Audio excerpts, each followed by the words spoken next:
Lagi zaman susah begini, saya hanya mau kasih tahu kawan-kawan, jangan memberikan utang ke siapapun.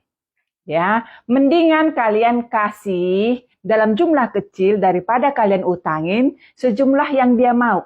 Ya, pasti kawan-kawan semua punya pengalaman pahit tentang meminjamkan uang kepada orang lain. Survei membuktikan 90% utang yang personal, mau ke saudara, mau ke kawan, mau siapapun kecuali dari banknya, 90% itu ternyata tidak dibayar. Ya, ini berkali-kali ini tentang utang ya. Yang parahnya lagi, utang itu buat saudara menjadi musuhan. Yang teman pun jadi musuhan. Solusinya seperti apa? Jangan kasih utang. Ya, karena begini ya, di sekarang terjadi ini ya di Indonesia, saya mau kasih tahu ya, banyak orang utang bukan karena kebutuhan. Ya, ternyata lebih banyak karena faktor keinginan. Satu, udah tahu bisnis itu belum pasti, dia berani utang. Parahnya lagi, luar biasa PD-nya dia meyakinkan kita-kita dengan harapan dia memberikan bunga atau keuntungan yang besar. Semakin besar keuntungan yang dijanjikan, justru kita harus semakin apa? Semakin hati-hati. Mana ada bisnis untungnya gede-gedean. Kalau dia udah pasti untungnya besar, ya kalau saya jadi dia gitu ya, ya udah dia jual aset lah. Nah kenapa kita harus dikorbankan? Ya dong. Nah teman-teman ya, ini saya mungkin uang saya yang tidak tertagih ya, 15 miliar kali ada. Ya, dan itu orang-orang yang utang berani sekali selalu mengatasnamakan Tuhan, ya, mengatasnamakan keluarga. Nah, orang-orang yang sudah kepepet atau yang sering berutang, dia tidak tahu lagi punya moral, mau apa menipu Tuhan, mau dia menipu saudara, itu pasti dia lakukan. Nah, kita balik lagi tentang utang ya. Ini sekali lagi ada nih orang-orang, ada jaminannya. Saya mau kasih tahu, jaminan yang diberikan itu, kalau kita misalnya punya mental tidak kejam, jangan harap bisa kita cairkan. Contoh, banyak orang menawarkan pinjaman ini dari jaminannya sertifikat, ribet, ya jangan buat susah hidup kita lah. Ya itu tentang utang ya teman-teman ya. Jadi misalnya kalau ada kawanmu mau minjam nih misalnya 10 juta, mending kamu kasih dia 500.000, udah. Nih 500.000, itu pun kalau keluarga yang layak. Ya kalau enggak, ya enggak usah. Saya kasih tahu ya, banyak banget datang ke saya lewat DM ke saya mau utang. Saya kenal juga enggak, kok berani amat gitu loh. Ada dua kemungkinan orang-orang yang seperti itu. Satu, ya dia merasa gini untung-untungan dikasih. Iya kan? Kedua, ya enggak punya malu. Nah, jadi kalau misalnya kalian ketemu kawan-kawan baik lah ya, udahlah, kasihlah ala kadarnya. Karena udah pasti enggak akan dibayar lah. Ya, enggak akan dibayar. Bahkan paling parahnya lagi ketika kita tagih, ya, yang punya uang dianggap malah jadi setan atau dianggap kita kejam.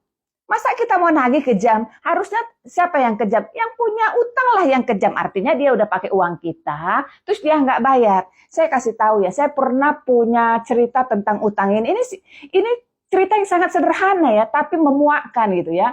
Ini mungkin kisah sudah 10 tahun yang lalu, ya. Ini masih saudara dekat lah, artinya saudara dekat dari mama lah ya, dia punya kakeknya udah kita keluarga dari kakek atau opung istilahnya. Dia datang ke rumah saya.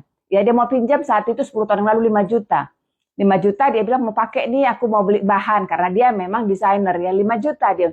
Dan dia yang menjanjikan ke saya, nanti saya kasih dia bunganya 10%. Kira-kira gitu ya. Ya udahlah pikiran saya gini, cuma 5 juta ini ya sama keluarga saya sih. Nah, kalian tahu nggak? Dia bayar nggak? Yang paling parahnya lagi, dia ngomong ke semua keluarga. Dia bilang begini ke saya, ih, si Maslin itu kejam banget loh. Rentenir. Ya gitu kan. Dia bungakan saya 10%. Nah, aneh nggak? Nah ini, kalau orang udah pada niatnya dari awal, dia tidak mau bayar, memang tipikal utang. Lah, sampai saat ini ya, saya itu juga belum pernah nagih dia. Ya, saya panggil dia opung ya. Nah, saya belum pernah nagih. Kedua lagi, dia yang datang mau ke rumah saya pinjam uang. Dan dia juga yang menawarkan ke saya pinjaman dengan bunga. Karena saya pikir dia ini tukang jahit, desainer ya. Memang dia agak tulang lunak gitu ya. Ya pikiran saya adalah nggak apa-apa 5 juta. Sampai sekarang memang orang tersebut ya tidak pernah berani ketemu saya, tapi di mana-mana udah menyebarkan gosip. Nah, itulah konsep utang. Utang ini boro-boro udah dibayar, tapi kita, nama baik kita sudah jelek kemana-mana. Mungkin kawan-kawan punya pengalaman yang sama ya tentang utang. Jadi dari hari ini, apalagi zaman susah gini, jangan kita tergiur dengan janji-janji yang akan dibayar dalam jumlah besar. Ya jangan. Ini pengalamannya, 15 miliar mungkin uang saya tidak dibayar. Ya jaminan ada, tapi luar biasa mengeksekusinya nggak mudah, ya kan?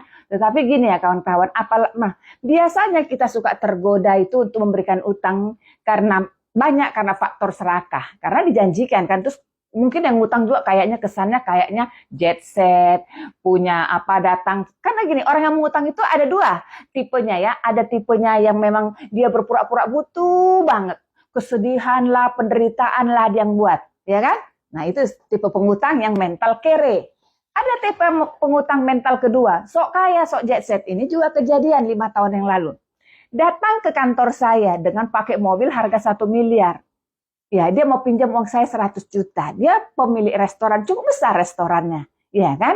Dia bilang begini ke saya butuh sekali loh ini ada kebutuhan yang satu untuk bisnis. Saya pinjam dia Bu Maslin 100 juta. Dia tahu nggak? Dia titipkanlah mobil yang harga 1 miliar itu di kantor saya. Ya saya percaya dong. Kan kira-kira kan gitu kan. Terus dia menjanjikan sebagai orang bisnis. Wajar dia berbagi keuntungan sama saya.